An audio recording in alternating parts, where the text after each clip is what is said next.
Fuck it. For over 50 years, people have come to see the Sharks play. Talent, skill, speed, intelligence, elite-level athleticism. That's not these guys. Biased, one-eyed, opinionated. More often wrong than right. They make up for their complete lack of talent with pure dribble, gibberish, and enthusiasm. This is the ET Stand Podcast. Welcome to the ET Stand, the Cronulla Sharks fan podcast that lets its talking do the football, and the podcast that's feeling a little bit flattered because imitation is the greatest form of flattery, isn't it, fellas? And one man that maybe won't get imitated is the great Franko. I think he's wearing an hoodie. Is that an hoodie, mate? Well, it's a knockoff brand Udi, because Udi don't have Transformers licenses, and I'll take the opportunity to give them a bit of a knock because they don't give us the outdoor reversible Sharks Udi, but they do for some other clubs. If they had that, I'd be wearing that one for sure. Pretty sure it's an hoodie or is it an Udi? No, it's an hoodie. Udi, OODIE, Udi. No, it's an hoodie. My mate was in an hoodie ad. All right, anyway, look, we've got a bumper show going on tonight. Oh. Anyway, bumper show going on tonight, fellas. Let's just get straight into it. This could take a while because we have got a lot of Sharks news to chat about. So, Franko and Williams are going to give us a reaction to our reaction from Saturday night, and then Crelly is going to give his reaction to their reaction as a wrap-up of the Warriors match, if that all makes sense. Did we overreact on Saturday night? We were pretty pumped up. Were we right, wrong? Let's go through that. And we're going to discuss the League Club. It has got a lot of press and a lot of news. We're going to preview the Dargans match. We're still running with Colin and the Dargans because why not? Because it's funny. And we're going to discuss whether we hate them or not. Harley has already in the comments saying that he hates the Dargans. So, and 2.0 is also in the comments saying that he's got much hate for the Dargans. So we're going to talk about how much we hate the Dargans. Then we've got our regulars, all the Sharks news, and CK is back to give us an Around the League segment because he's moved into his new house. So we've been missing him. Hit the subscribe button if you're new to the channel. And also make sure you get notified of all of our videos. We've got some fun stuff coming up. We are live every Tuesday night at 8:30 p.m. to go through all the Sharks happenings. And then we're also available. We're also live with a debrief on after full time of every Sharks match. And I'm slightly distracted because my good friend Stephen is eating a potato and gravy as requested. Yep. Delicious. Delicious. Sponsored by KFC now. I'm not even dipping anything in it. That gravy's just so good. Just straight with a spoon. I don't think you can eat the potato. You can't eat potato and gravy just straight up on its own, can you? Oh, of course you can. You could drink it. Love it. Eat the gravy on its own. It's that good. Mm-hmm. So yeah, no, I think whoever super chatted us to get a gravy, potato and gravy from KFC. Thank you very much. I have fulfilled that. Done. Fulfilled that promise, just like SJD the other week, fulfilling the promise of giving us $2 for the egg.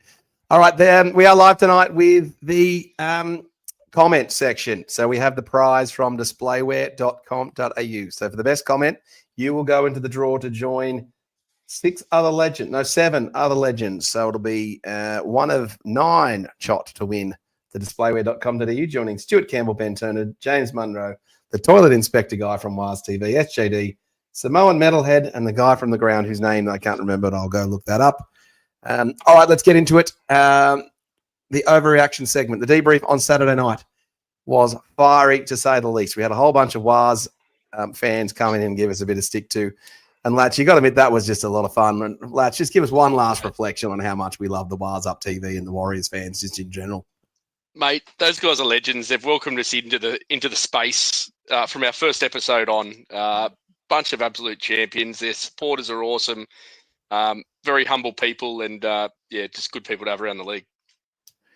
And even humble in the way that they won their match on Saturday night. Boy, weren't they good. So let's get into that. This segment is brought to you by our mates at Morgan's at Cronulla, who can help you with all of your stockbroking needs and hopefully also help you to not overreact and buy or sell anything that perhaps that you shouldn't. The link for them is in the bio. Give Charles and Chris a call down there in Cronulla. They're about to move to another spot near the Cronulla Mall.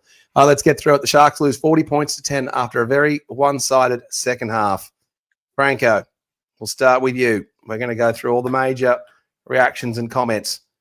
Is it time for the Sharks to consider an alternative position for Nicho Hynes that is not halfback? No. Look, I don't think it's time to consider a replacement for Nicho. Sure, he isn't performing to expectations, maybe even his own, and the connection with Tricky is a bit hit and miss at the moment. However, I don't think he's the problem either. We just don't have anything better, and when he's on, he's game-changing. However, I will say this, and it's especially poignant after having just played the Wars and Metcalf. A lot of comparisons are being thrown around at the moment. It's not initially fair. While I was pretty vocal about it at the time, Metcalf's pathways were blocked and he had to leave for opportunity. Also, he was pretty busted over the past 2 years, and he's only just come good now. I'm not entirely sure a rookie coach who was going to hang his career on an unknown injury-prone rookie. But what we have to look at is those pathways are still blocked.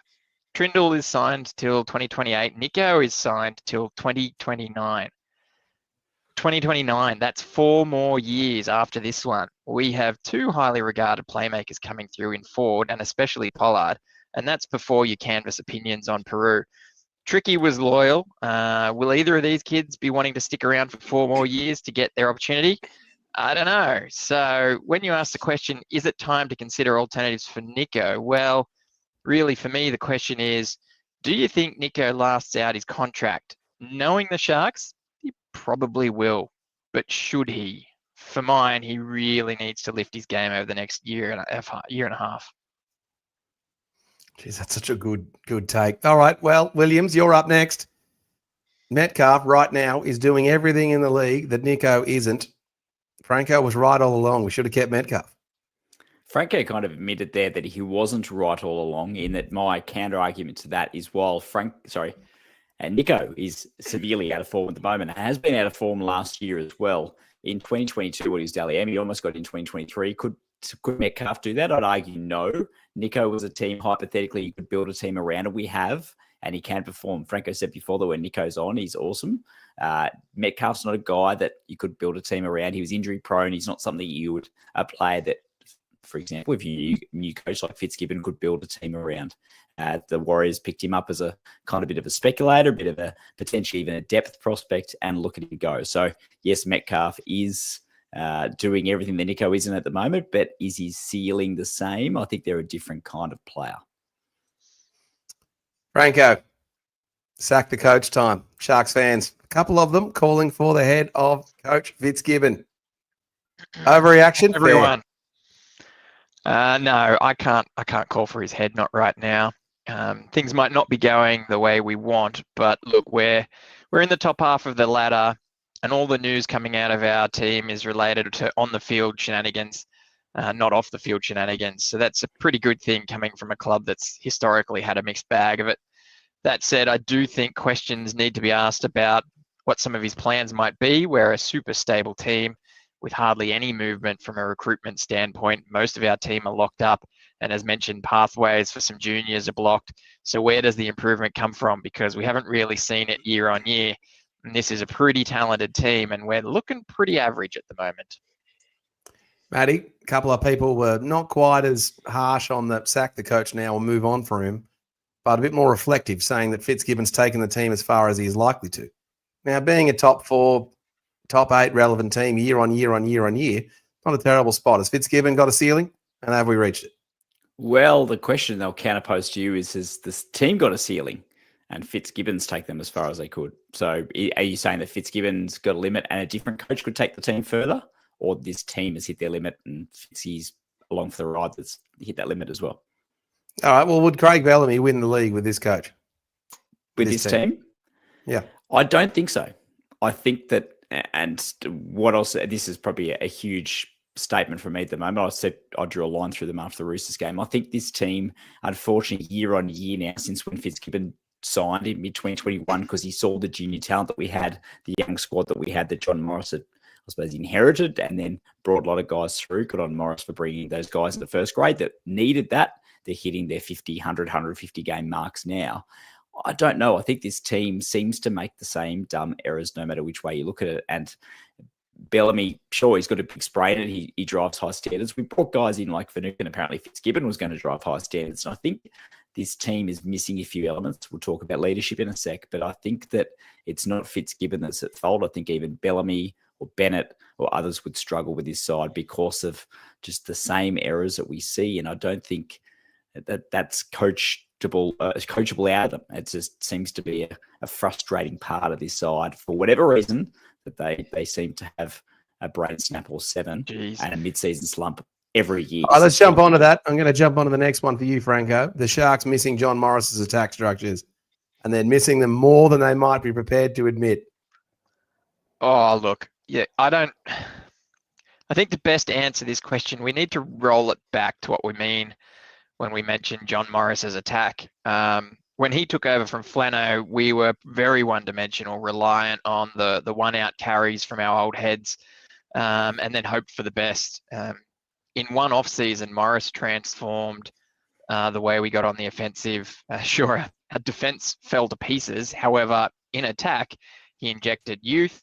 He identified a newly introduced rule, which was the locking of the scrum until the ball was out, and was the first to implement the wraparound scrum play and creating an overlap there. He had the commonly termed slingshot move, which Fitzy was able to continue with through Moylan in his first year, and several little trick plays. Now, I'm not saying that Morris was a better coach than Fitzy. However, the further away from Morris's time we've got, the worse our attack has become. We're now predominantly back to that scenario of hope for the best at times. We've had a ridiculous amount of tackles in the opponent's red zone with not a lot to show for it. And it's pretty terrible, and we need a good look at it. Is that a leadership question for Williams? Absolutely. And I think it's not a slight of Cameron McInnes here, and I don't know what goes on behind closed doors, but he's Mr. Dependable, follow me kind of guy, but he doesn't instill the same kind of aura and maybe even fear that players like Paul Gallen, Wade Graham, Luke Lewis had. Even in our darkest days in 03, 04, we still had Noddy, we still had Peach, we still had Jason Stevens. So I think that it's a bit of a vacuum at the moment that we are missing, and Finucane, I suppose, didn't play out his contract. McInnes hasn't kicked on in that regard. Brayley is not a leader in the slightest. Like, does the guy even talk? And yeah, I don't know. But the rest is, and we know what Nico's like. Well, Franco should be ringing the changes. Tapua, Hoepa, Gabriel, Billy Burns should be playing over some of these other guys. Well, look, changes, I think, are certainly something we should look at. Where and how to implement those changes, it's a bit tricky, right? We're arguably close to our best 17 on paper. Sure, the ultimate question is Atkinson on the bench. I think he should definitely go. He doesn't provide anything. He, if anything, disrupts the team structure when he goes on. If he is on the bench at 14, I'd suggest that we not give him any minutes unless he's there for injury, right? So if an injury occurs, he goes on for that injury. Otherwise, we play a man down. We know we're fit enough to do it. Sorry, mate. It's just not a probabilities play. You've got him on the bench for that 1 in 10 matches when you have an outside back go down injured. We just can't afford that luxury. Correct. And against the Warriors, we were asking too much of our forwards to play those extra 10 minutes each and didn't get enough out of it. And sure, in a finals match where you think you might, when you think you're going to win in a finals match, then you can carry Atkinson. But during the regular season and in a 50-50 finals match, you don't carry a player like Atkinson. Look, it's not probabilistically right. I think we're arguing both sides of the same coin here, mate. But ultimately, look, Atkinson coming on, I think we leaked a lot of our points when he came on the field. Maybe that's not indirectly related to him, but it certainly upset the structure of the team. In attack, we don't look like we're doing much. We do know that the team can survive a man down on the bench, so don't put him on. If he is there for injury recovery, or we're worried about Nico's groin or Hirotti's knee or some other niggling issue out there on the field and we need to carry him on the bench, put him on the pine, let him get splinters. But if we're not worried about any niggling, don't put him in the team. Just don't need him there. So he's definitely out. That's a change. I will say maybe in this scenario, Katoa could have come back a bit early. Wilton looked a bit underdone, especially off the back of how good Burns has been the last few rounds. But ultimately, you've got to get them back in, and I think through injuries and suspensions, it was needed. I just don't know where those changes are. It really stems from Atkinson, right? You get that bench right, and the rest of the team sort of falls into place. I think that's right. All right, look, Chris, I'm going to call you in to just respond now to all of this stuff. Free hit, off the back fence. You can respond to any of those commentaries. Are the boys right or not, or what's your take on the Sharks right now, mate? And welcome back to the show. We missed you. Yeah, thanks. I'm glad to be back. Glad to be jumping here. I think we just keep going around in circles of where we're at. It's just, I don't know. Like, it's this whole thing where we're sitting fifth on the ladder. Yeah, we didn't look great last week. We talk about the Atkinson thing again, but I think we need to roll back the tape to round one and have a look at how bad our draw was going to be at the start, how heavy affected it was for the away matches, logging miles, and then how easy the back end was going to be. Like, you look at other teams like the Broncos who were getting smashed in the media and lost 5 out of the last 7 and win this week and they're back in the 8. The Panthers are creeping on the 8, and we're worried about a team who's lost the last 2 games, sitting 5th, entrenched in the top 8. It's just, we're going around in circles. You said, for those 1 in 10 chances we lose an outside back. Well, the last 2 out of 3 games, we lost 2 outside backs. We lost Euro this week, and the week before, we lost 2 outside backs. So I think Williams probably hit it the best, saying this is as far as the squad can go. If you think back to winning it all in 2016, we were pretty much, we were thought we're done and dusted going down to Canberra. Pulled out a miracle, happened to play a Cowboys team that were on the back of nothing after some extra time and held on against the Storm. So I think, like I said, I'm happy to be in the mix every single year. If we're top 4 team every single year and we're playing semis, the ball's going to bounce a funny way at some stage. And it's going to land in our lap or it's not. So, we're just going around in circles. Same old with the Sharks, isn't it? All right, lads, you and I are going to respond to some of these comments here. I'm just going to move these lads on, otherwise we'll be talking about this stuff forever. Because, fellas, you're right. It is the same stuff every week. It's Atkinson. It's the forwards need to stand up. It's where does Nico go? It is Fitz. Like, it is just the same stuff. But I just don't see the development from the team yet and any bright ideas. And I know it's hard coaching a team and trying to think of this stuff. All right, lads, let's go through some of these comments here. Matt Axiak saying milestone match and alternative jersey. Double whammy of curses. Should they cancel each other out? No, I think two wrongs don't make a right. Two wrongs do make a right, Homer Simpson. Adelmo said, just don't have the red rooster potato and gravy. It's horrible. I would believe that. Mate, I can vouch for that. I stopped at a red rooster a few weeks ago and just didn't live up to the kernel. How good's red rooster, though? KFC all the way. Mate, I got some chicken wings from it. I thought they were Sparrow's wings. They were tiny. Fair enough. SJD on Fox, you can even see a Warriors supporter clap for our first try Saturday night. Well, that's just because the Warriors fans know. 2.0 calling out that Metcalf has speed. Harley's in the comments saying we're going to win 50-0 over the Dragons. So get your tips in to the comments. And SJD, Coach Fitzy in support of his players. Hines was our best player in the first half. Paul is in the comments saying Pollard and Galvin played together in the junior Kangaroos. One has played first grade for 3 years. Well, one has also been a part of a busted team that had no other options. So one is also now one of 6 halves at his new club. So if you want, and one of them is also the most unpopular player in the NRL right now, and with his teammates, including the Bulldogs. And that's really tough on Pollard for someone who hasn't played a first grade game yet to be the most unpopular player in the NRL. We played first grade on Monday, but just who's counting? Scored a try to Toby Sexton. Are we interested? No. Not at all, but he's been driven out. He's been, yeah. Wiles HQ says Nico Hines needs to be dropped. All right. Goats treat to fullback, no. That is horrific. Stuart Campbell in the comments saying, think we need a clean out of assistant coaches. Probably a review of our recruitment as we've done nothing for a while. Well, Stuart, I think the strategy on the recruitment now is to stick with the same team and have consistency and continuity for a longer time with the big blue chip players of Nico Hines, and they've obviously gone and dumped a couple of forwards to get Fanua Blake. So is that strategy right or not? Injection of in-house developed players to fill in the gaps. We need that. Maybe a few fringies, journeymen, but ultimately, yeah, we're not really looking to dive into the player market. As for the assistant coaches, look, I think we've got some pretty good assistant coaches. Pricey was there for our 2016 premiership winning run.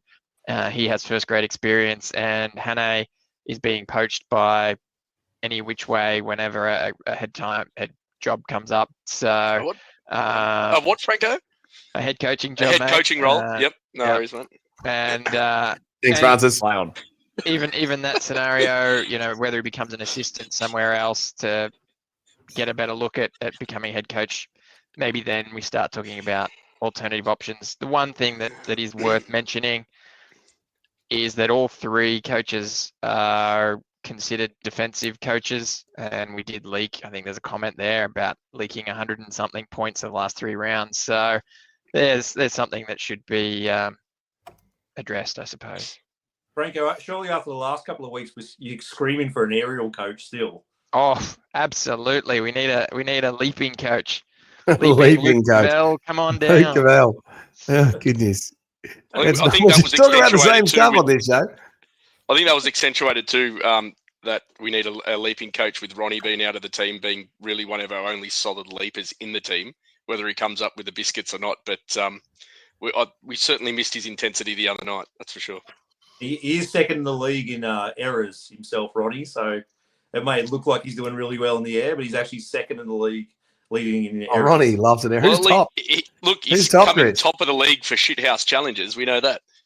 Who's top of the league in errors? Ben Pomeroy with carryover drops from 2015. Pomeroy's still top. Ronnie had the week off that he got overtaken in a mistake. So surely Jack Williams Scotty wants to lead. All right, Pete Bissett in the comments is saying Kennedy needs to go and Hines move to fullback next year.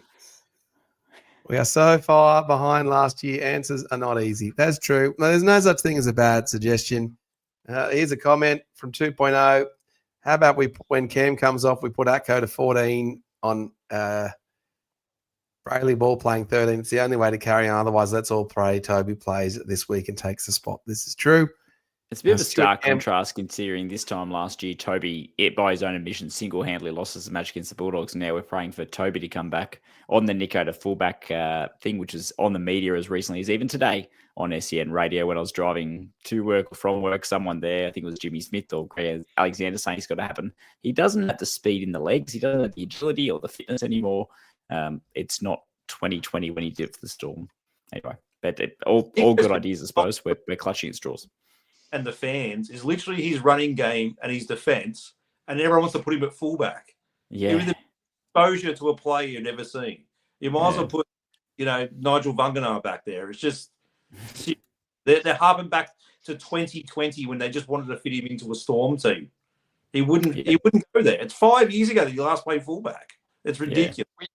We already trialled him there at fullback when we had a string of injuries, and he had a bit of a pretty poor game that never saw him back there again. We had it was the send-off game that Kenny got sent off, ironically, against the Wales, our last home game win against them. And he went back to fullback and played halfback and attack. We played the Raiders the following week, and Magic Randy tried to do both, and it just didn't work. All right, some other comments here. There you go. Stuart Campbell backs that up, but didn't do that against the Warriors because Talakai. Oh, no, Stuart Campbell's calling out Atco's. That was still a mess how they moved Atco around with Talakai in the centres and all that sort of stuff. Stuart calling that we should release him and put the money elsewhere. You're triggering me, Stuart. You're triggering me. Adelmo's hoping that Atkinson can just be the MVP for the Dargans this week somehow. AFB. Peter Bissett's saying AFB has been our best player for a while. Look, we'll come back to these comments. There's a lot of them in there. All right, lads, it's time for the Sharks news. I think let's get on to that. Where is it? Where's my little intro? All right, Lats is here to give us the Sharks fans and social chatter and what's been happening all in the Sharks news. There we go. I do that. Oh, look at that. What a good transition, Bolderman. It's almost like I'm learning how to do this. Oh, Boldo, I've always thought you were transitioning really well, so that's good, mate. Well done. Now, All right, get on with your damn segment, lads. all right, mate. Look, a few of these things have already been covered, boys. But look, Sharks fans haven't held back in criticising the squad across the socials for their below-average performances over the last couple of games, and they seem to have taken aim at Nico, Kennedy, and Coach Fitz. Look, the drop Kennedy and put Nico back to fullback calls have surfaced, as mentioned just a moment ago. There's been calls to move Nico on and make a play for Toby Sexton, which was also mentioned when he becomes available. But most of the critique has been aimed at the coach and his inability to make the hard calls. Fans are starting to lose faith as we seem to be heading backwards, not showing any signs of growth. A loss to the Dragons this week will put a lot of pressure on Fitzy. Look, the matchup between Hines and Metcalf really highlighted like the difference between Metcalf being a natural half and Nico being a manufactured half. Fans are starting to feel we totally made the wrong choice letting Metcalf go, signing Nico to such a long-term contract, thinking that we panic purchased after his Dally M win, thinking that teams would be coming looking for him. But hindsight's a wonderful thing, boys. But another couple of losses like that, and I will be losing faith also. Our Jersey Flegg squad have cemented their position in the top four with a crack of a win over the weekend, downing the Warriors in a gripping 38-28 victory. The boys go on to play the last place Fiji Silktails on Thursday night at Shark Stadium prior to the main game. The Newtown Jets have fallen just short of taking down the first place New Zealand Warriors in their clash at Henson Park last Saturday. Tries to Hohepa Puru, Blake Osking and Niwai Puru weren't enough to get the boys over the line. However, they did manage to keep the Wires scoreless in the second half. The boys remain just out of the top four in fifth spot and have the bye this week before they go on to play the ninth place Boldo's Bears at North Sydney Oval at 3 p.m. Sunday, the 22nd of June. Questions just come through in the comments. Let's just answer this. I'll throw this one to you, Chris. If Webby was the Sharks coach, do you think he would have more success than Craig Fitzgibbon? No. Straight up, no. It's quite funny. We're talking about hindsight, but like, or 1,000 beers had sunk in Las Vegas in round one. The Warriors were written off getting flogged by Canberra. Like, the whole league wrote off the Warriors as absolutely useless and probably in a bottom 14. Like, and all of a sudden they come from nowhere. Canberra was supposed to get the spoon, and they're equal first. So I just think it's just... So that's not a good example, CK. They got beaten by the team coming first. So they're clearly both good teams. Like you said, Metcalf, you can look back at Metcalf, but there's no way 3 years ago to go, oh, you know what? Franko was right. He always wanted to keep Metcalf, but knew he was injury plagued. He only had 1 start or 2 starts with us. And he went to the Warriors. He had absolutely horrible hamstrings and calf problems over there in the last 2 seasons before this year. Like, it's still... We're only halfway point through the season, and we're seeing teams lead in May and June, and you don't stay premiers in May and June. I can tell you that. So, like, it's just on those pathways being blocked by injury. Where do we stand on Kay Dykes then, or Liam Eisen? Because Coach Fitzy's showed a lot of faith in Dykes. Eisen's is only a pretty relatively new injury, but look, if Will Kennedy goes down, we're buggered. And there's a lot of heat coming on Kennedy at the moment. Where do we go if Will Kennedy goes down injured? We've got injured wingers. Sticking with these injured players, I guess it's right. Like, he made the call at the time to get rid of Metcalf based on the evidence that he had and what he'd seen. But we don't have that privilege, I guess, with what we've got at the moment in the fullback position. Yeah, so I guess in that scenario, you're right. Eisen injured, Dykes injured. Dykes is, I believe, off contract at the moment as well. So, there's that throughput as well about, everyone was chasing him a few years ago at his last contract renewal. This contract renewal, it doesn't seem to be anyone knocking on his door. I would like to see us re-sign him, but obviously it doesn't look like there's any real rush to do so. Yeah, Eisen was re-signed, so he looks to be a bit of a prospect. But as you mentioned, the injury. If something was to happen now, I guess Hiroti goes back there probably. He's playing on half a leg also. He is playing on half a leg also. And we have seen in the Jets, Ford has been moved from the halves to fullback to get a bit of games under his belt there and see how he goes in that role as well. So a bit of future planning there, I think. All right, on to the next, lads. Already, Foundation Sharks NRLW star Quincy Dodds recommitted to the club, signing on for a further 2 seasons. It will see Quincy a Shark until at least the end of the 2027 season. Quincy, being an explosive dummy half, has been integral to the squad's success over the past couple of seasons, where she's featured in all Sharks 20 NRLW games to date. Coach Tony Herman stated, "She's the ultimate professional and the soul of our team. As a coach, it's comforting feeling to have someone as reliable as Quincy controlling the middle. We're over the moon that she re-signed, and we look forward to chasing more success together." Big raps there from the coach, and the future's looking bright for the NRLW squad. Oh. Alrighty, finally, gentlemen. Now, yeah, for the benefit of the audio listeners, there is now a picture of Dino Mezzatesta, the CEO of the Sharks, and the Leagues Club chat is coming our way. All right.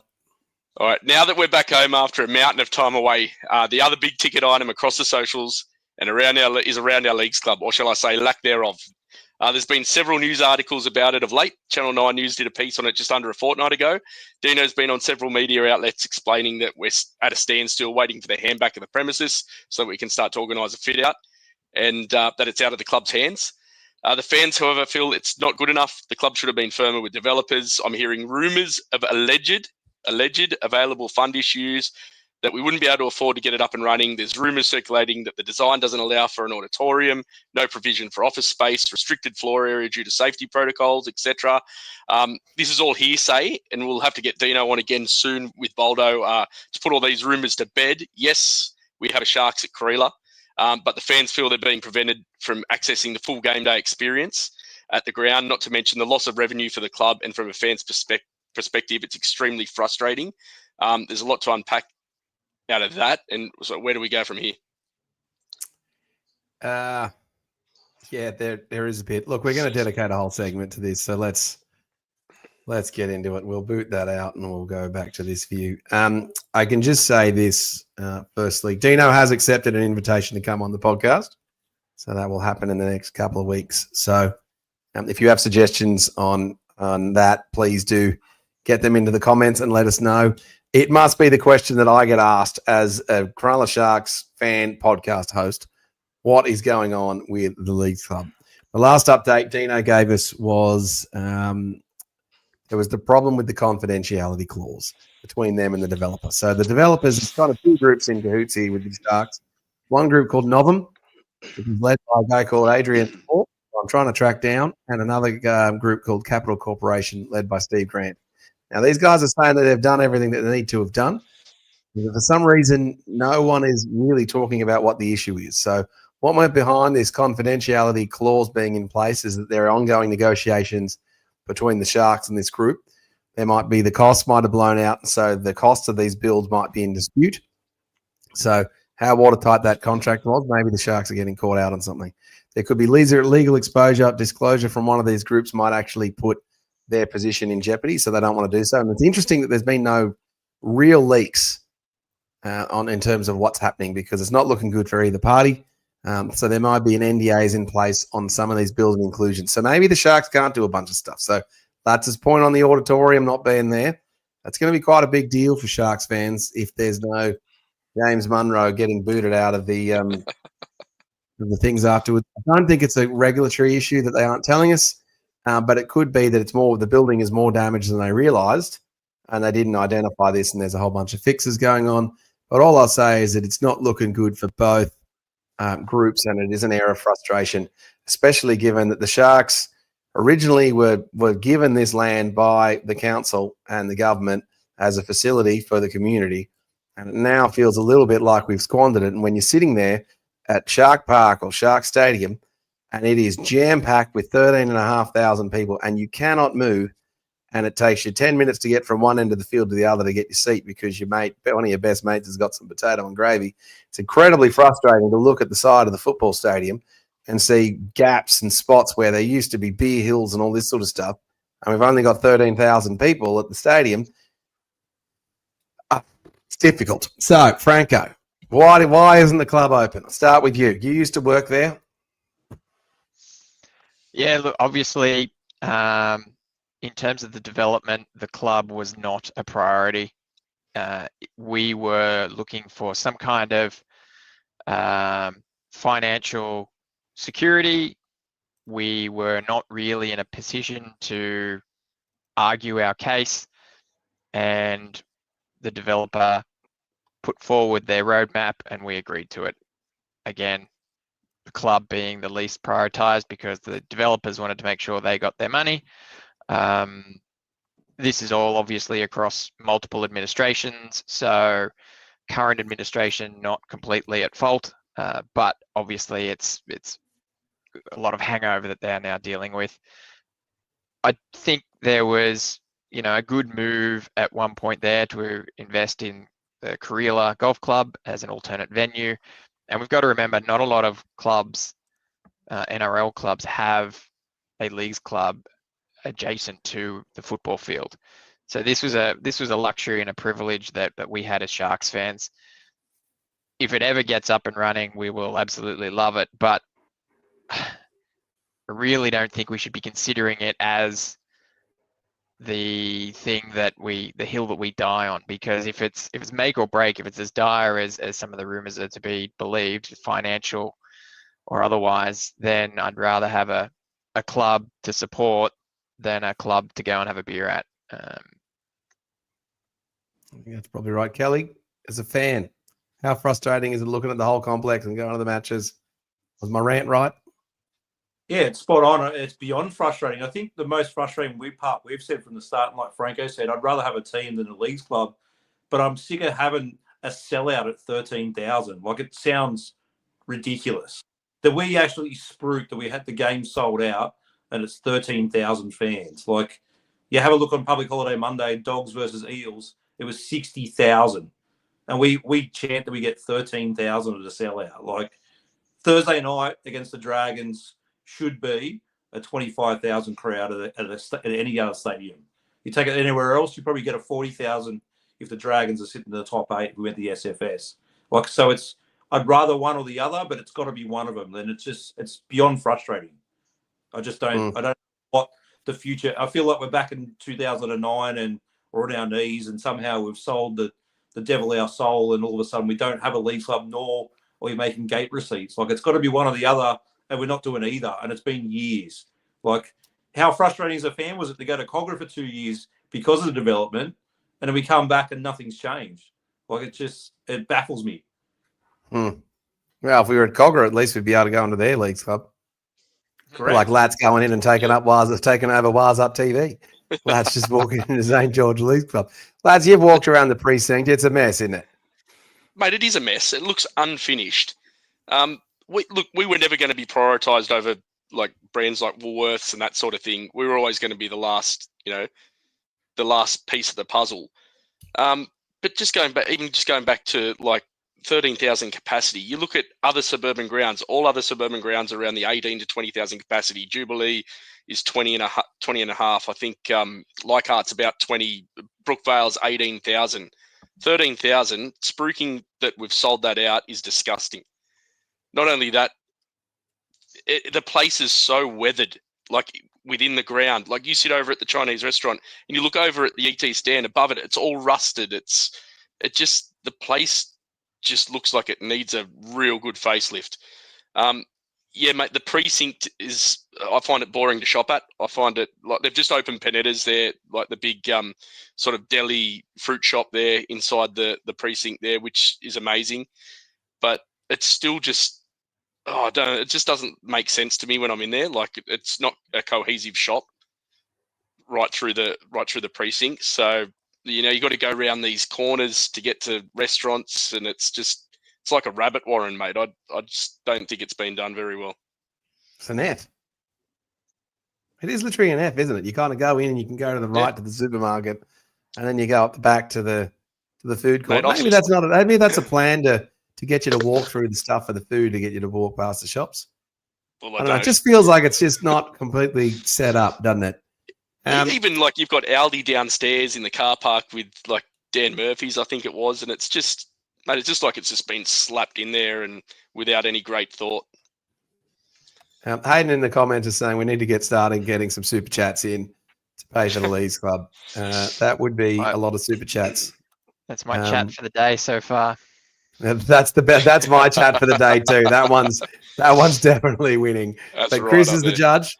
Chris is the judge. Matty, we host a Sharks fan podcast. So Yes. how critical should we be, and should I be, if I have Dino on in the podcast? Like, how should we be thinking about this? And a genuine question to our regulars. And on Tuesday night, we have more of our regulars in. How hard are we going at Dino if we get him in? How should It's we a be feeling really about it? great question to put us as a point of delineation between Sharkcast, and we like Sam and his original OG, I suppose, style. And one of the critiques of that is he's very close to the club, and I don't think he's critical at times, but not as I suppose direct as some others.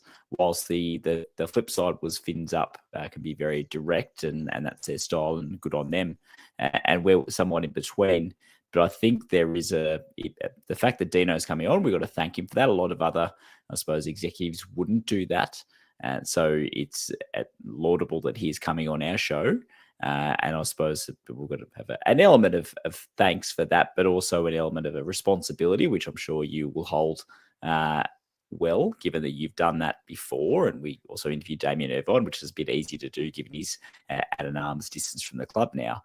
But the tough questions do need to be asked. And I think we do need to be able to do that in a way that just, and it's really hard because I know Dino's responses, and even talking on ABC Radio a couple of days ago, someone else put a comment in there saying that a lot of it they can't talk about.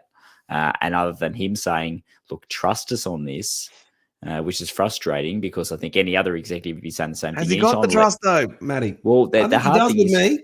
You said, but does he with you said that it's been watertight. There's been no leaks, and the fear of litigation will do that. That obviously that there are contractual issues and the things that people can't talk about, and confidentiality or breach of disclosure and the like. Not that I'm a lawyer, but it sounds like it's an absolute dog's breakfast, for want of a better term, and no one can talk about it. And we can just talk about in this kind of vague, legally kind of cleared way, which hopefully something sometime soon comes out. Hopefully Dino can shed light on something. I'm sure they're doing everything they possibly can. And yeah, we should go hard. But at the end of the day, if Dino can't say anything, he can't say anything, and we're still stuck where we are. Well, he's going to politic it, isn't he? Well, he has to. He has to. He's going to go. It's going to be. It'll be like he's one of the six heads on this damn bloody show, just running around. Counter argument, you go hard, he let slip on something that he shouldn't have. I'm sure we're not going to be live. We've got a super chat, just give us a sec. But if we go hard and then all of a sudden he puts the club in a legal quagmire, and then it turns out that David Bolderman's asked the hard question that brought the Sharks undone, we don't want that either. So that's the flip side. That's true. All right. Well, look, Waz Up TV's come through with the super chat. We do love the Waz Up TV guys. Levon, absolute legend. Love to the ETSP. Thanks, Levon. Congratulations. I'm not. Well, I think that acronym might stick. I like the that. ETSP. Took me a while to work out what it was. Yeah, it's pretty good. Here's a donation for the Leagues Club. Hold on a minute. Hold on. Levon. Hold on a minute. Boy. This second sentence here. Love you, lads. My new favourite. Waz Up TV. And I'm a member of Waz Up TV, Levon. I'm right here. Yeah, but I'm his favourite one. Thanks, Levon. Fine. I like Lock it in. I love those guys. They're the best. What was that, Chris? I like the Bianca Belair acronym there. I like that. It's ESTB. Good. The EST. What does the EST stand for with Bianca Belair again? It's the best ever. What does it stand for? That's what it is. We mean EST, but you don't know what the acronym means, do you? Hang on, I think his internet's gone again. Oh, yeah, that's right. All right, fair enough. All right, well, look, I just want to go up to this comment here. Where was it? I think it was Paul. He said, Dino was on ABC last night and said it was likely to be open in late 2027, 7 years after we played at Cogra. Now, if that happens, Paul, I'm going to go back and get the receipts and prove, because I said it wasn't going to open for bloody ages. I said it may not open bloody ever. So, mate, I think I had it open in July this year. Oh, fair enough. Oh, Hayden's come through as well, saying we've got $3 more for the League Yes. Club. So you realise when Yes. Dino turns up on the pod, I'm going to say, Dino, we've got an $8 contribution from our super chats for you and the Leagues Club. You need a big novelty check to hand it over. Yeah, I I love it.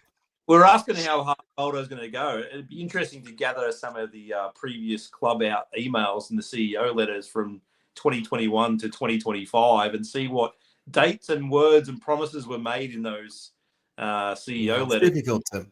Because it feels like we're stuck in the mud. The teams are top four. Everything's going right off the field. The team's really well. Same coach, same semi-final result, and same Leagues Club result. So That's all, Groundhog Day. That's all true. Hosea, XCI is a regular Waz fan who comes in. Shout out to Levon. Great Warriors content. Consistently awesome.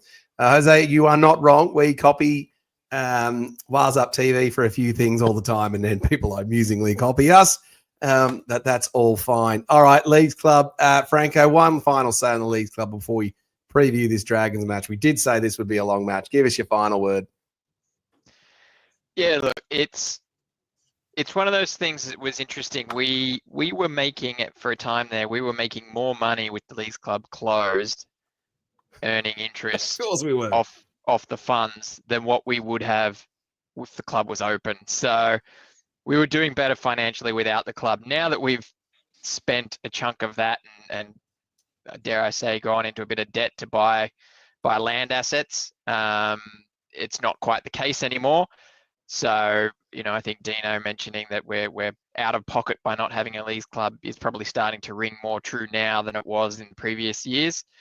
That said, I think we all as fans would love to have that club back and would love to just get that community feel of spending, a couple hours before the game, building up the atmosphere, building up the excitement, and then somewhere to go back and cheer and commiserate after the game is over. We've all got really fond memories of having a Leagues Club next door to the ground, and it'd be fantastic to get it there again. But, let's tread with caution here because there's obviously a lot of moving parts, and we'd love to have a club long into the future, not at the expense of a Leagues Club. All right, let's move on to the Dragons preview.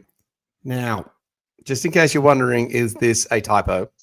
The Dragons was a typo that was made on, what was it, Jack Bird's 100th game for them or 150th game or something, Chris? If you can Anniversary. It was an anniversary game, and so we've been calling them the Dragons ever since for those that have not come in. So we're certainly making that one stick. This match preview was brought to you by Miranda Hotel. And given that the Sharks can only fit 13,500 fans into Shark Park, if you can't get a ticket to the game, then we suggest you get down to Miranda Hotel, reserve your table, take advantage of those $7 beers. It'll be a good time on Thursday night. They'll have it on the big screen and all that fun stuff as the fifth place Sharks look to keep touch with the top four and put some distance between them and the chasing pack as they welcome rivals St. George Illawarra Dragons. Dragons will certainly be smarting after a 50-point thumping at the hand of the Dolphins. However, we know that team form can often go out the window with these local rivalries. Matty, the form breakdown, the history, give it to us. So we had a good start against the Mergenti, winning the first two games. We know, well, Lats can tell us what happened in the third match in 1999. We played 54 times. We've won 30. They've won 23. The last time they beat us was in the depths of COVID in June 2020 at Campbelltown. We were truly horrific, and they weren't much better, but they ran out for a convincing win there. We've won each match since, which means we're probably due for a loss. Anyway, the total points tally is 1,055 to us, 1,025 to them. A couple of records for you. So who's scored the most tries between the two sides? This is pretty easy. Boldo will probably know this one. Most tries, what, between? Yeah, in Sharks and St. George Illawarra Dragons. I'm referring Surely to we have because we've won more matches. Sorry, I'll rephrase the question. Which player has scored the most tries in these matchups? Oh, I know the answer to this. Who? I'll answer it. It's one of them. It's Brett Morris. Correct. Who scored the second most? Now, this is intriguing. I think I might be able to give you a clue. No. It'll be one of the wingers who's played a lot of matches. And so if Correct. St George started in 1999, Colin Best. it'll be Franco, genius. Colin Best played for Panther. both sides. Both That's pretty sides. good. And he did indeed. He scored a total of, hang on a sec, what was it here? I'm just trying to reload it. He scored, was it 9 for the Sharks, 3 for the Darsley Dragons for a total of 12, whilst Brett Morris got a total of 15. So I'm gonna ask that. I might ask that question tomorrow night at trivia down at Cronulla. I thought it'd be a good one for you. It's a pretty. When you asked me for trivia questions last night, I had a whole stack of Sharks Dragons trivia questions. One final one on that is so the biggest winning margin is 38 points. That was the Dragons beating us 38-0 back in 2010 in Wollongong when we were truly horrific. But we have the biggest tally for points today with a 52 points to 16 win back in 2023. Who's got the record for most points in a match between the two sides? Player? Yeah, player. It's been mentioned a bit tonight, so that'll probably give that away. Nico Hines, indeed, with a point scoring I tally. wonder I'm the host of Cronulla Sharks trivia down 20 at Cronulla. points, 20 points in that 52-16 win back then. So not too much to chat about this one other than hopefully we bounce back. We'll go through the teams in a sec. But the St George Dragons, that entity does not exist anymore. They died in 1998. The St George Illawarra Dragons have been around for a while now. And we beat them more than they have. So hopefully we keep that up. Matty, when we play the Bears, are you going to say that the North Sydney Bears ceased to exist, or are you going to give that history? Correct. Yeah. Or we might have to start covering. We have already covered in the Chronicles a 15-all draw for 1996. You and I had fun with that one. I think it was Good match, that one. Yeah, it was a great match from North Sydney Oval. But with Michele with the last minute field goal. But yeah, it's a different side. It's a same mascot, but a new entity. All right. 2.0's come through with a super chat saying, surely we can't lose to the merge.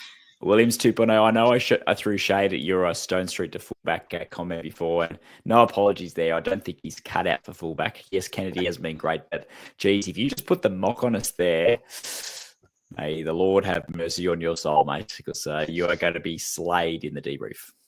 We know Williams' super chat money doesn't need to go to help the club because I make most of the money out of him in drink sales anyway. But when they do finally open, why are people putting it like $2.99 must be the amount that they get given? Because surely, like when you do $2.99, you actually do it to make it look like it's less. So why wouldn't you just do 3.0? Well, I guess a 2.0 is not going to do 3.0, is he? Minimum super chat price, US dollars converted to AU, maybe. Now here is the case. Stewie Campbell, where is the unmerged guy? Quigs from the League Unlimited forums. Yeah, how good was that guy? I'll have to dig that out. I do have that shirt there. We are indeed You also have that shirt. Yeah. The blacks could have been blacker. All right, get your tips into the comments. 2.0's got his tip in there. 13 plus easily. Williams. I hope Waz so. HQ is saying 13 plus. I hope so. I'm going to tip Sharks by 8 just because they've burnt us the last 2 weeks and I have zero faith. And I think I did warn before the Roosters game. I was like, this team, mentally, whatever it is, they are just the Dragons team is horrible. Yes, correct. Was up. I think said that they had no halves. I agree there. But just, I don't know. If the Sharks play to their potential in regards to the bottom end of their potential, we will definitely lose this. If we play half decent, we'll win. All right, let's go through this Sharks team list, shall we? All right, the Sharks team list to play the Dragons. You know what? We haven't done for a little while. Where is it? The music. No. You can't hear over the music. All right, the Cronulla Sharks team. I can't hear you, Boldo. 2025. William Kennedy is at fullback. Sione Katoa and Ronaldo Mulatalo on the wings. Jesse Ramian and Marwin Narodi are in the centres with Braden Trindle at 5'8". The much maligned Nico Hines is the halfback. In the front row, we have unchanged Aiden Fanua, Blake and Oregon Kafuzi. Blake Brayley is the hooker. And then it's an unchanged back row with Britton Nickerup, Teague Wilton and Cam McInnes. In fact, it's pretty much an unchanged back team other than that Marwin Narodi in the centres with Daniel Atkinson still in 14. Jesse Colhoun, note that spelling. Talakai at 16. Hamlin Ueli at 17. And the coach is Craig Fitzgibbon. Now, that's going to work on the audio only because I know that it's going to work. Franco, what do you make of that team, mate? Has Fitzy done what he should? Look, I think there are a lot of people begging for some kind of change, and I'd probably be one of them. We've already discussed Atkinson there on the bench. Moini Hiroti, look, he has been really good this season. The last 2 rounds he's played, he's been hobbling on one leg. It's a bit of a tough ask. He's obviously said he's good to go, and that's why they put him there. His better games this year were in centre, so fingers crossed he's over most of his niggles and he'll have a blinder for us. But look, we know Talakai can do a job there in the number 3 jersey next to Mulatalo. I would stick him back. Yeah, I know, CK. We're going round and round and round again. Ball's triggered. But really, look, it's just a bit of a no-brainer. We love Paul. Yeah, I think I'd throw him back in there, get the old band back together, and just sort of see what he can do for us there. But yeah, number 1 with a bullet is swap out Atkinson for either Billy Burns or Hohepa. Peru, I think, would be the obvious choices. Well, normally you call out the extended bench as well, Franco. So it's not like we're like. But I didn't call out the team, so. Well, but normally you say extended bench. So it's not like they're blessed with. We got Rudolph at 21. So the extended bench is Tapua, Hohepa Peru, Jaden Beryl, Toby Rudolph, and Billy Burns. I just still think we need a bit more size. I want Toby in number 14. Tapua in. You know, whoever's going in there is only going to get limited minutes, right? So Tapua for the impact. Yep. Boom, bash, bang, take him off. Whereas Toby's a bit more of a grafter and a grinder. Tapua straight in, easy done. That's the social reaction to the team. What are the fans saying? Mate, they're burning over Atkinson. Look, I can kind of see why this week he's put him in there. Given, you've got Katoa didn't look good for the final 30 minutes of that game. He was struggling. He was hurt. You've got Hiroti on one leg. Personally, I would have liked to have seen Hiroti drop back to the bench, use him, if needed, Siffer into the centres and bring up Billy Burns or Tapua.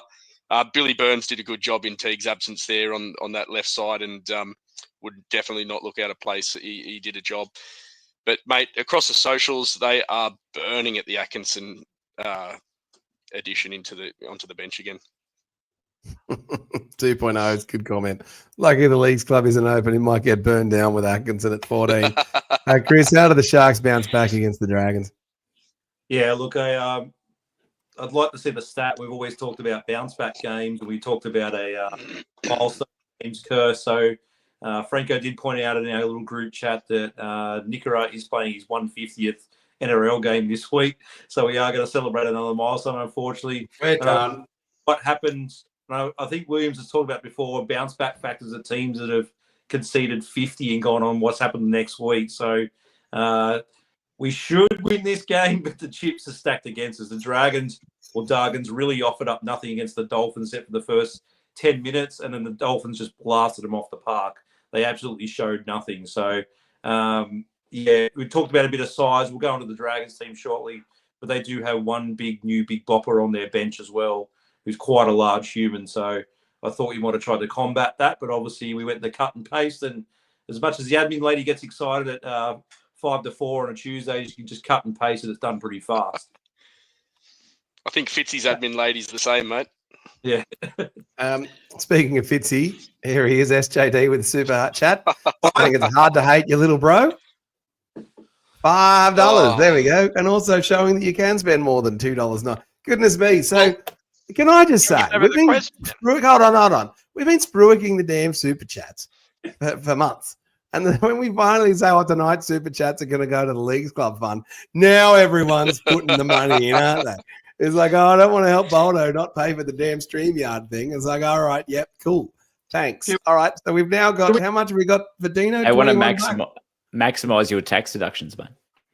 Oh, goodness me. Well, SJD, you're absolutely hilarious. That it is. We'll talk about it's hard to hate your little brother. So we will reference that in a minute when we chat to the Dragons. SJD, you know that you are one of the favourites of the commenters in there. So thank you for your support and helping us out. Let's look at this Dragons team. Chris, would you like to read through the Dragons team without music? Oh, probably without music, it'd be heaps better. All right, sure. Let's go. Get it in the comments. Is it better with music or not? Yeah. Maybe we should start a little GoFundMe attached to our page. That could really help. But we don't really get them. Patreon. Patreon. Or to buy us some new music. All right. So obviously they got the old man Clint Gutharina at fullback at the as the captain of the side. Lawson on the wing, who's played his now third game in first grade, coming off the Olympics sevens team. Sully in the centres. Boldo's first and favourite player with 2 first names. Corey Allen fills in at centre for Val Holmes. We've mentioned a little bit better assignment for Mr. Hiroti. Tyrrell Sloan comes back onto the wing for the Dragons. The King Tongi are in at 6. Daddy's son at 7 for Flanagan. Gula at 8. Damien Cook, the evergreen beach sprinter, at number 9. Big Dave Clemmer. God, this is a retirement squad, isn't it? You're just like hating on this team. Clemmer. Lace Lulua. Toby Couchman, who has also brother Couchman. Everyone's favourite player at number 13. I know it's Latz's favourite player. Oh, we hate this guy. At 14, who's quite dangerous and probably should replace Damien Cook. You got Hamish Stewart, Big Pacific Tonga, who's a giant, and Sele, and our old premiership winning coach in Shane Flanagan as the coach of the Dragons. Now, normally when we look at these opposition teams, I pick out one player who I've never heard of and just taunt them and say, oh, who the hell's this guy? But there's so many people that are just absolute nobodies in this team. Where do you start? Kyle Flanagan. Who do you want to go first? Who the hell's Corey Allen? Corey Allen, he used to play for the Bulldogs. South. Of course he did. Yeah. Each of them are a lock for a try whenever Boldo goes, who's that guy? Just gamble responsibly, people. Yeah. Oh, goodness me. Yeah. Oh, what can you say about this drag? All right. What could, Sharks 34-12, Williams 2.0 in the comments. Anyone stand out for you, Franco, in this list of Dragons players? Yeah, no, look, there's this. Why not TV just come through with a comment, Jack under the bed to Bellin. Oh, there we go. Got 2 jokes attached to that. Oh, good. Was that weekend? I'll tell you what's funny about Paul Levon the other day about his joke is that we were making jokes about Kurt Capewell and Levon didn't understand the references. And so Ash, his co-host, had to go off the screen because he was laughing so much about the comments we made. And Levon is just sitting there innocently going, what are you talking about, boys? And just not knowing what the hell was going on. I love you, Leon. It was very, very funny. You should clip that one up. That's as the current Wires Up co-host. Send him a link because I know he's got the video floating around. Oh, dude, maybe don't do that. All right. Boys, what do we make of Carl Flanagan now that he's with the Dragons? Can someone, Matty, give us a response on Carl Flanagan? Is he? Did Franco lose his opportunity to answer there? I'm not sure. What was the question? It's okay. Yeah. Yeah, no, go, Franco. Yeah, you can go. Go, Franco. All right, no, go. Just go. I'm losing track. There's just a bit of look. There's a few players there that have some effort ball behind them. So Clint Gutherson's an obvious one there. If he lifts, he sort of tries to carry the team on his back. CK mentioned Jacob Little. He is certainly earmarked for a scoot close to the try line, so keep an eye over that. Maybe a little grubber through, bit dangerous there. And as much as I don't think he's a great player and a waste of money, Lacinio Lelua, I think he is one of those players that seems to always pull something out of a bag against us and do something well, which, you know, as you said, it's a bunch of guys that really shouldn't trouble us, but if we take them lightly and let them get the jump, then we're going to have trouble getting the momentum back. Kyle Flanagan, all I'll say on that is have a look at Franco, Latz, and my look at I'll give the credit to Franco. Franco's look with the other two of us along the 2015 SG Ball and Harold Matthews premiership winning sides in the Sharks, including Kyle Flanagan. And I give the poor bugger a bit of a pasting.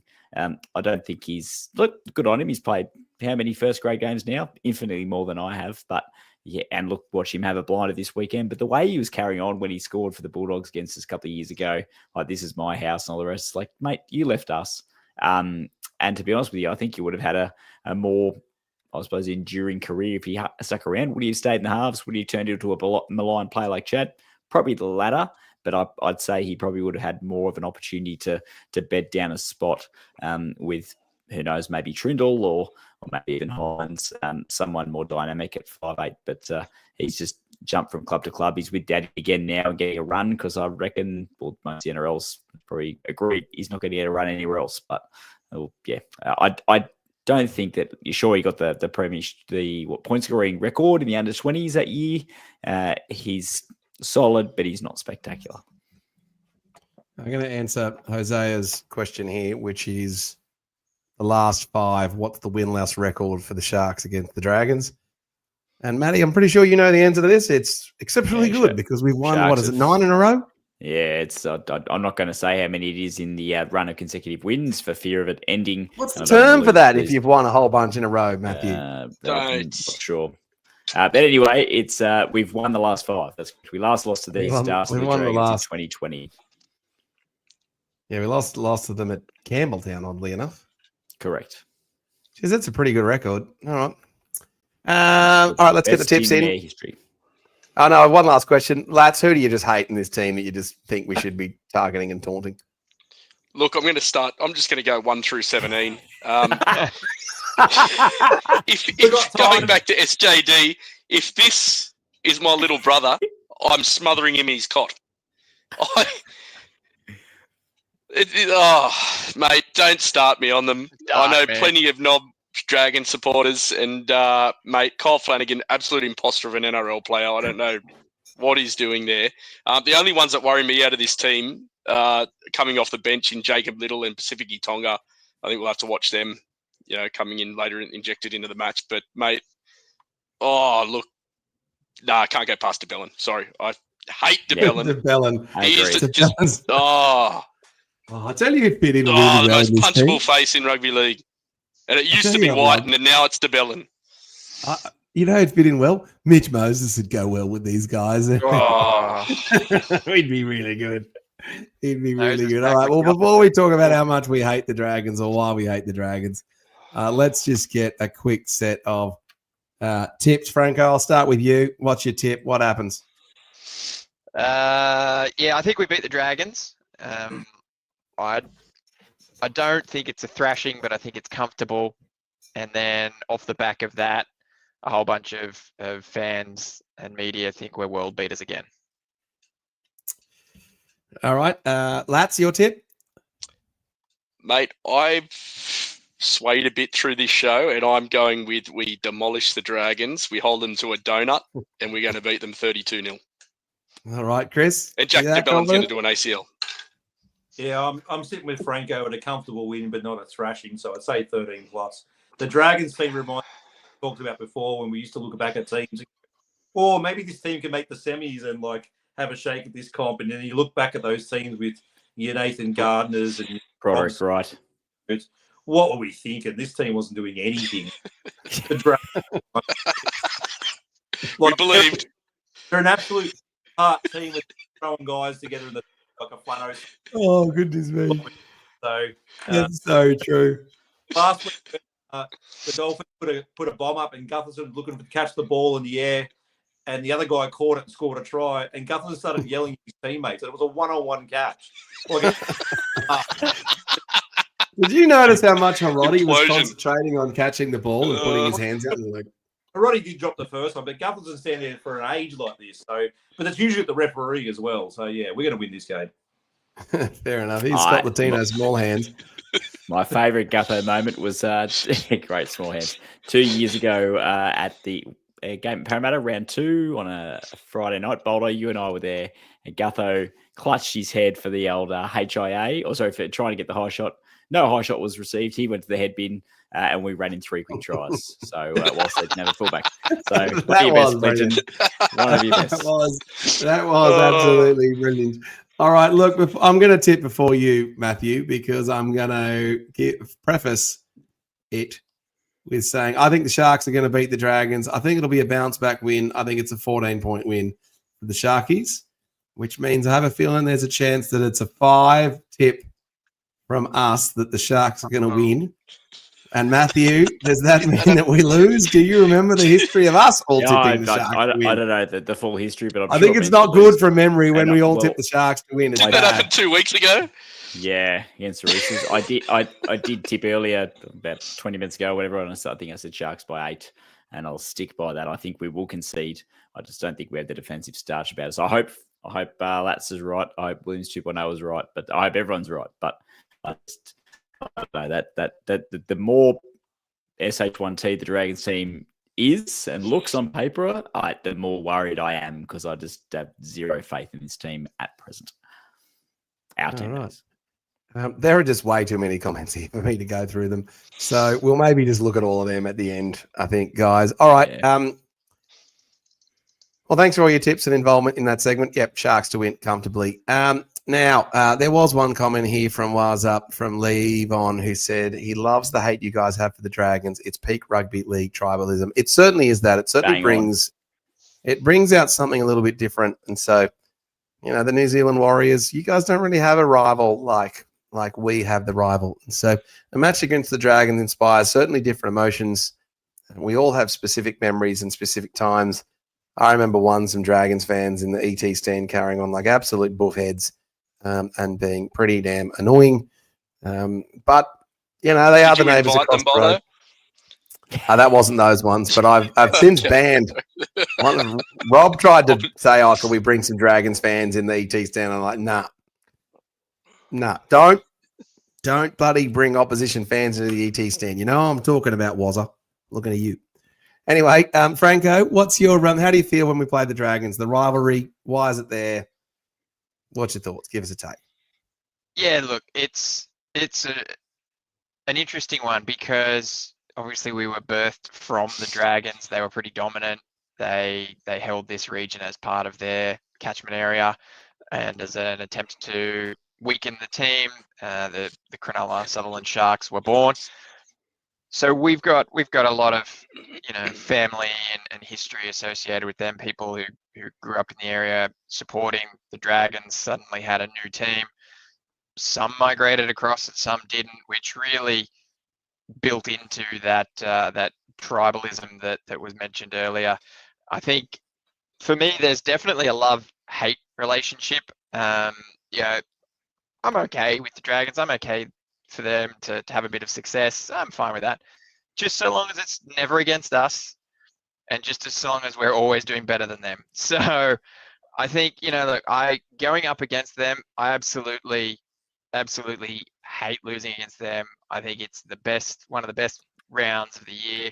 I also think that the Sharks Dragons derby is one of the best derbies in the league. I believe that the tribalism and the hatred between the two clubs is genuine, unlike two other clubs that had a mega Hollywood movie star manufacture a tribalism hate through a book of feuds and had various media jump on board and perpetuate that over many years to build now, which is considered very much tribalism and derby round.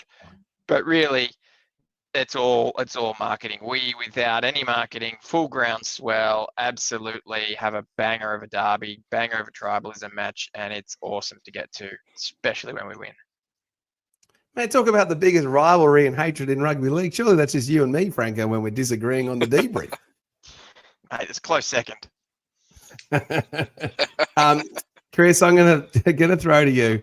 Now, Chris's father-in-law would have to be the most annoying St. George Illawarra merge Dragons fan. when I see him commenting on anything related to the Cronulla Shark, it just makes my blood boil. How do you put up with having family members, Chris, that support that team and act the way that they do? Well, you talked about people who are banned from the ET stand. He's one of them because he actually joined them in the second half when they were winning and absolutely bait Andrew Fafita, who I thought was going to jump the fence and get into a fist fight. And his response also, my father-in-law this was, said, what are you going to do, beat up a 50-year-old man? So he actually baited him even further to try and jump the fence and have a puncher. But this goes way back, doesn't it, Boldo? This goes back to Mr. Allen. This goes back to primary school. It goes back to primary school. It does. Well, we had a primary school teacher who's pretty much the poster boy for a pedo and absolutely loved drag. Is he any relation to Corey? And this is, and yeah, this is. Remember, this is 99. This is in the 90s where the Dragons played back-to-back grand finals. Have we got a 7-second delay on this so we can dump that? Like, great commentary. I'll show you a photo. Williams, you won't believe it. Great commentary for us because they lost back. But it started back from there when Boldo told him where to go on the last day of school. That's true. That did happen. It then led into a girlfriend at the time who had a brother who would absolutely throw a tantrum when they lost.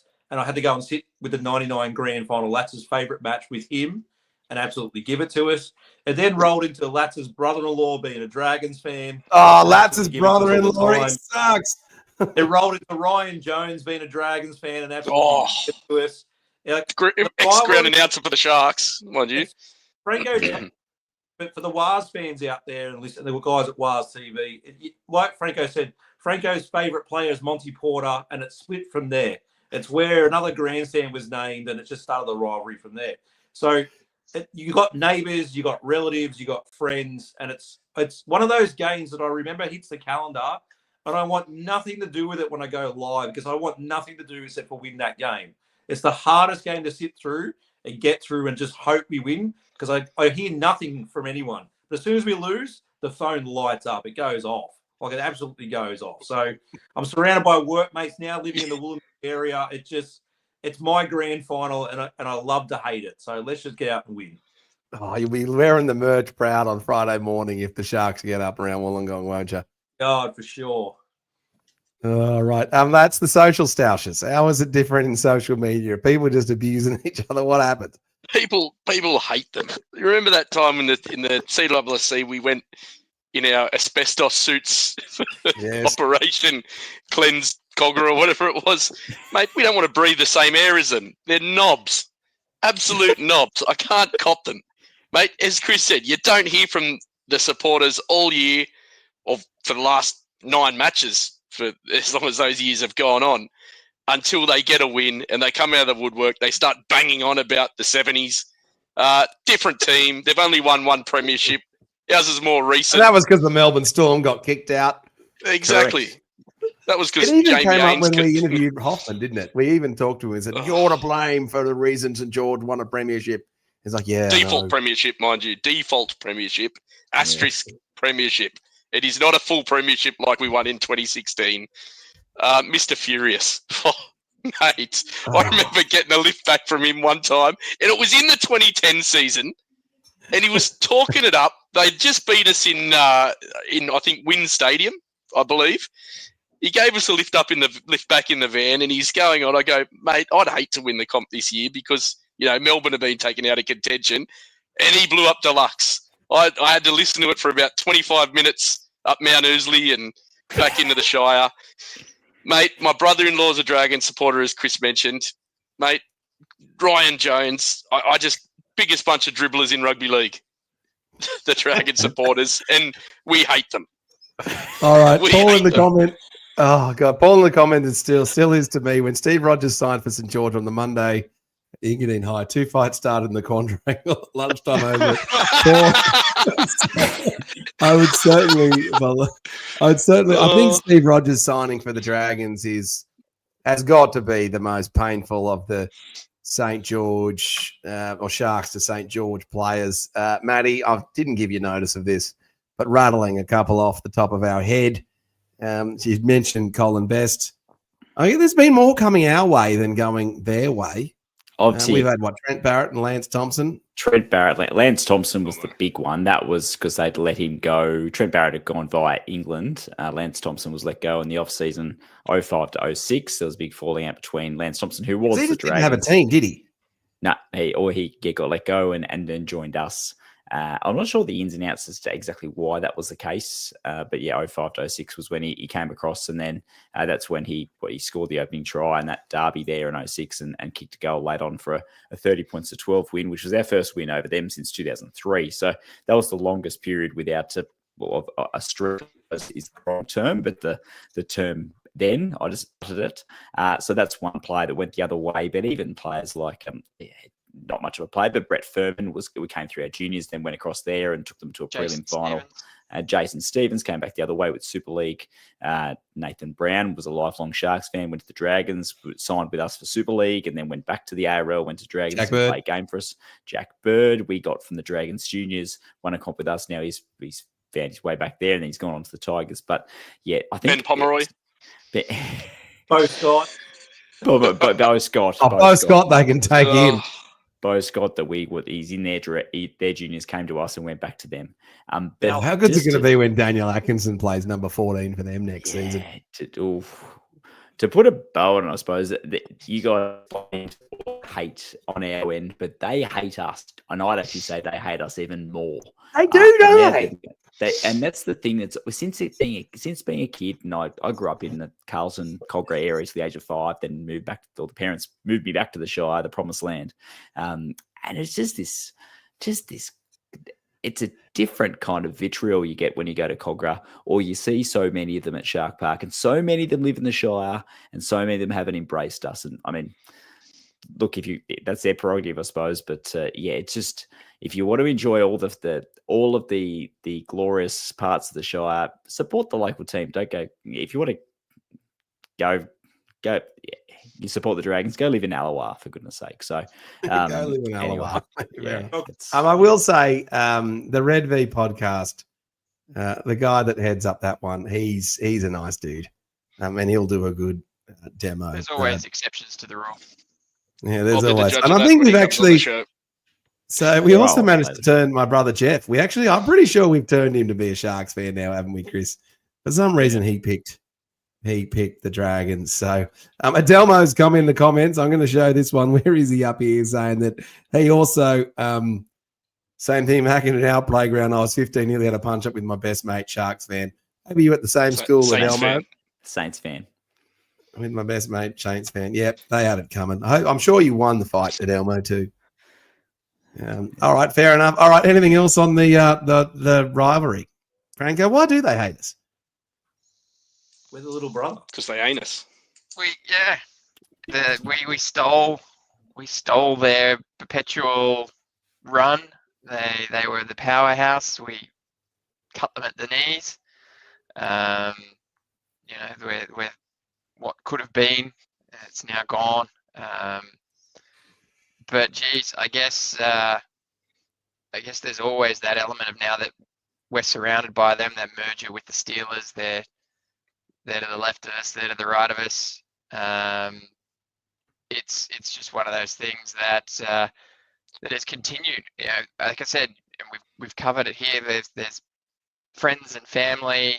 It's close knit. It's not someone that's, over the other side of the river. You live in the same house as these people, and that just creates this real rivalry. It's awesome. We're Jon Snow, Boldo. We're Jon Snow. We're the bastard child.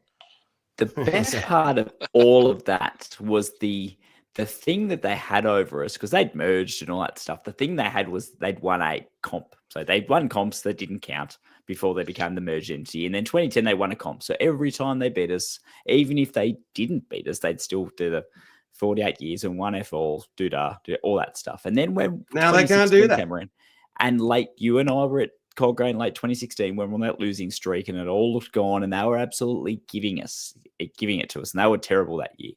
And that's gone. They've lost that opportunity. I remember we lost in early 2017, walking into the Leagues Club back when that was the thing, going the one, Dragons fan out the front, and they go, "Oh, you couldn't even win the World Club Challenge." I just couldn't stop laughing. I was still laughing in 2016. So I was like, well, Well, Even we lost point to of the you ball. Vegas tonight, but yeah, exactly. But Point of the anyway, ball. they've lost. I will just say, key jaunt. I will just say to round this out, the last point on the Dragons fans.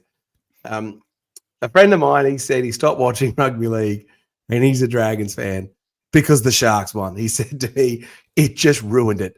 The fact that, that you won meant that I just couldn't give you a hard time about it anymore. And so I'm so pleased that us winning meant that you stopped watching your crap team.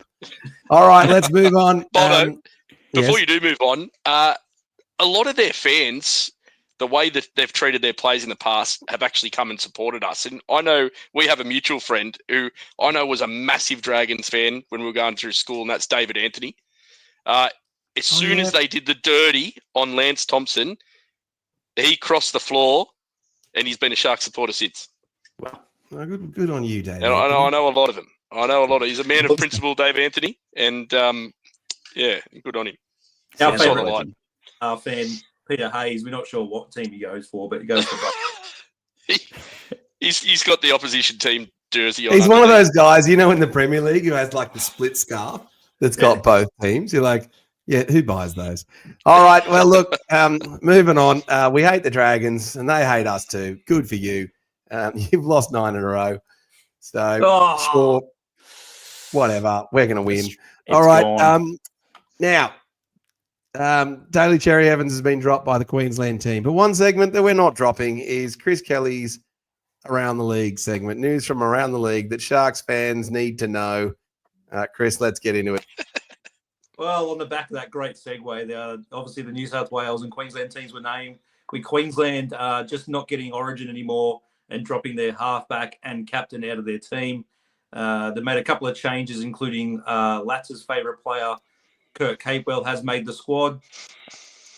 New South Wales stick with their regular team, but Can we just keep it above board, mate? yeah, we'll just keep it above. Probably the biggest controversial, though, and maybe Boldo, Ezra Mann has made the extended squad for Queensland. Quite a bit of a mystery there. But Boldo, any thoughts on Ezra Mann getting a call up to Hasn't he only been back for like a week or two anyway? Yeah, and there was a reason behind that. He probably should be behind bars. But anyway, strange for Queensland. Look, the Queensland team, Chris, just get different rules for them. And the problem with the Queensland teams, they just don't have enough quality players. And so they just seem to have imploded at the moment. Like, you just can't drop your captain halfway through the series. I think they're a bit of a hide to a 3-love loss. So, yeah. They're not even playing Carrigan in the starting lineup. He's like their best guy. Yeah. And the best part is no Sharks are going to involve. So, happy days. Fair enough. All right, next. On the back of that, the Broncos trotted out a all-black jersey to support the Black Dog Institute. So all money raised for jersey sales and obviously ticket sales on the weekend went towards the Black Dog Institute. They look pretty cool on TV. They look like the All Blacks. They actually played like the All Blacks and flogged their little brother in the Titans. And the jersey looked quite sleek and sick for a new Broncos jersey. They also have recently trademarked a similar looking logo as well. So we'll watch this space to go through that. Lats, did you catch that one on TV? Your thoughts on the jersey? Yeah, mate, I liked it, and they know how to pull off a alternate strip and win. Unfortunately, we are yet to learn that. I thought that looked cracker. I saw this leading up a few weeks out. Mate, sleek, stealth. I like what it represents, and it's pretty good. If Sharks did one, I'd be cheering. Yep. Levon in the comments said, look pretty good, though. Not going to lie. Can you imagine? I reckon there'd be uproar if the Broncos played the Warriors in an All Blacks jersey like that. Yeah, the Warriors did do one quite similar a couple of weeks ago where they had an alternative strip and it was mostly black with a bit of white from the sponsorship. But, yeah, the Broncos went completely all black. So they look pretty dangerous in it. All right, next. We never got a Marvel Venom jersey when they did the Marvel gear. We won't go to the jerseys we miss out on. On the weekend, we had maybe they could just buy a rip-off Udi. Yeah. Or Udi. Tell you what, if Udi got the money, I got the Transformers license, they'd have all my money. There you go. 2 collisions with referees, which are always hilarious. It happened on the weekend. Boldo's favourite player, Drew Luai, had one when he played his old team, the Panthers, and escaped with nothing. Whereas it seemed to be the referee had a bit of an escort against Dylan Brown, who pulled up, stopped short, and ran as the referee is now facing a week suspension. So a bit interesting. I don't know if I was him, I'd be fighting that because for the footage I've seen, that the referee stops in the line and Brown just runs into him. So weird. Boldo's second favourite team, the Bears, have announced This is weird. Mal Meninga has now been Perth, and not to be mixed up with the Bears of Perth. He's now their inaugural coach for them, and should be starting recruiting off-season players shortly, I suppose. Yeah, Terrible. Mal Meninga was on the commentary the other day. He's talking about a play and a training run. He's oh yeah, we used to do that a lot of training. Can't remember what it was called. I'm like, how the hell is that guy going to coach a team? Yeah, I think he's more of a face than a actual. I think coach. so too. Yeah. He's a high-profile, well-known person, and so I think in Perth he's one of the more well-known people. I don't think that excuse flies. When the Giants came out and they gave us Tom Sheedy and everyone's talking about Sheedy this, Sheedy that. I'm like, I don't know who Sheedy is. I don't know him for. Not only do you not know his name is, his name's Kevin. There you go. So it meant Pretty nothing to recruit shady me as a sign. fan of the AFL, and I'm sure there's plenty of people out there in Western Australia who've never heard of Mal Meninga. So I think you get the best man for the job that can lead them to the best success, and success brings fan. I agree. He'll be a seat warmer, a la like Wayne Bennett was at the Dolphins. Yep. Obviously, on the weekends, the Raiders have continued their streak at home and with wins at the moment without buys. Josh Papali'i was the most capped Canberra Raiders player, and he scored a double, including the last try, and then kicked a beautiful conversion from just outside. He nailed that. Is he the most Nailed that conversion. It was a doozy. It was a great spot. It was one of those ones that we all Fred, when you're 10 metres outside the post, kicking from the left-handed side, and absolutely nailed it over the black dot. Ricky Stewart, almost in tears, is probably the best reaction he's actually had. And God, can they just fall apart already, please? Can we just not put the Long way. Raiders in your segment next week, please, Chris? I'm sick of seeing Ricky Stewart. So have I, and I've already excluded Galvin out of this week's league round. Oh, we hate Galvin. Yeah, we've all seen I it. do. Especially when he took Reed Marnie off and I needed Marnie to round out my multi. But anyway. So as the little slide says for our viewers and people on the audio, we're now past halfway season points, and only 5 teams have a winning record this year, which is only for you math nerds out there, 29%. So that's the Dogs, Raiders, Warriors, Storms, and us Sharks. So all the doom and gloom, they're all jumping up and down or actually have a winning record, but it's only by 1. So not too bad, quite interesting. All right. That was a lovely, good segment from you, Mr. Kelly. All right. League roundup with Chris Kelly. We've had a few comments come in. 2.0 saying that Tom Sheedy is now suing the ET stand. I think there's about 5 different people that are suing the ET stand. So we might need to take that money off the Leagues Club and put it towards my legal bill. So, yeah, who knows what's going to happen. We'll have to line up behind Mr. Allen. Oh, goodness me. We're not meant to say his name. Mate, surely he's not around. Surely I think he's dead. surely he's brown. Oh, God. Franco, you and I are out of this. We are not involved. Against Dream I didn't go to that school. It wasn't me. I was just referring to what was stream, earlier. please. All right. Well, look.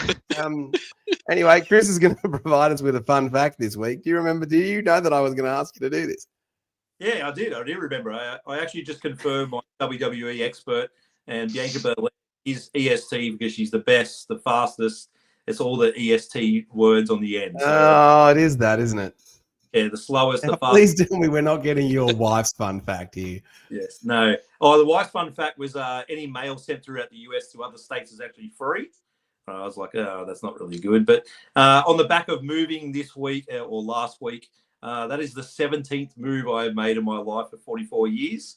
And that was the longest residence that I actually lived at previously for, which was 11 years. So didn't actually realise that until I drove past my old house the other day. I actually did the math and worked out that that was the longest house I spent time at. Well, Which move hurt you the most? Was it out of Wallamatta? Surely Oh, yeah, Wallamatta was the boneyard. Hold on, that's where you guys lived together, wasn't it? Yes, it was. All I remember is Chris Kelly had a sign above his door that said "Off to the boneyard."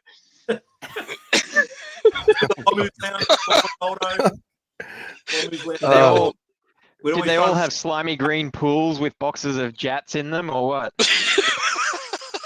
There was a bathtub of alcohol. It was a great spot. It was a bathtub of alcohol. That's true. All right. Well, congratulations on your move, Chris, and coming back to the show. We have missed you, and we'll we'll look forward to seeing what you put on the walls behind you in the future, because we will work that out. All right. Well, Chris, whilst you go and work out who's going to win best comment, can I just say the comments tonight have been absolute fire. It's so much fun having you guys comment and make this show better. Just a couple of comments that I'm just going to call out. One, Harley, just going to remind everyone that you hate the Dragons. Good on you. Let's just go through these guys. If you want to throw up any comments, you can as we're just looking through them. Harley also tipped that first try scorer will be Fanua Blake. On Talo anytime. Corey Allen.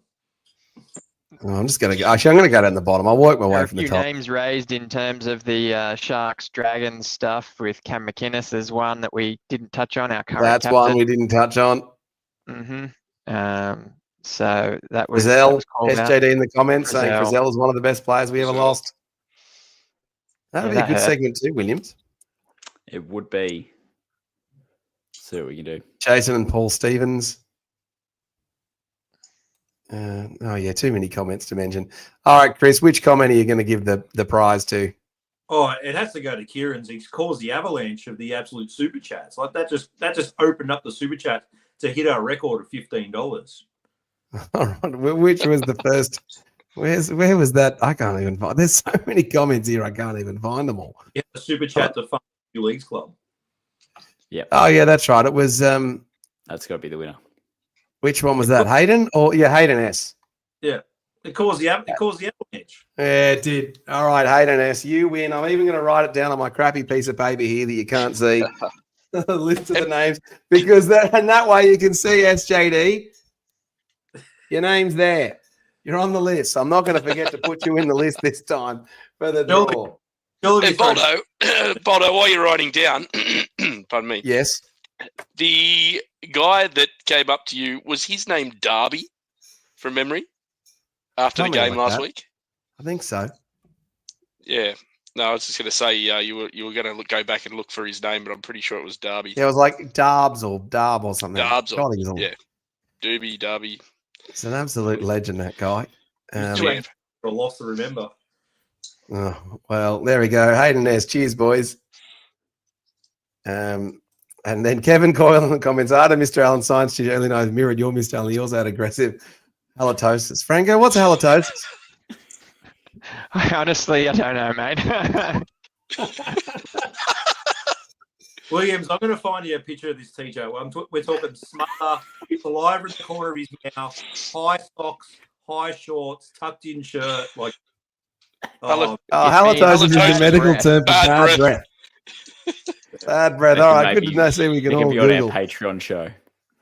All right. Okay. Bad breath. There it is. SJD. All right. Perfect. All right. This was he gave the poster boy.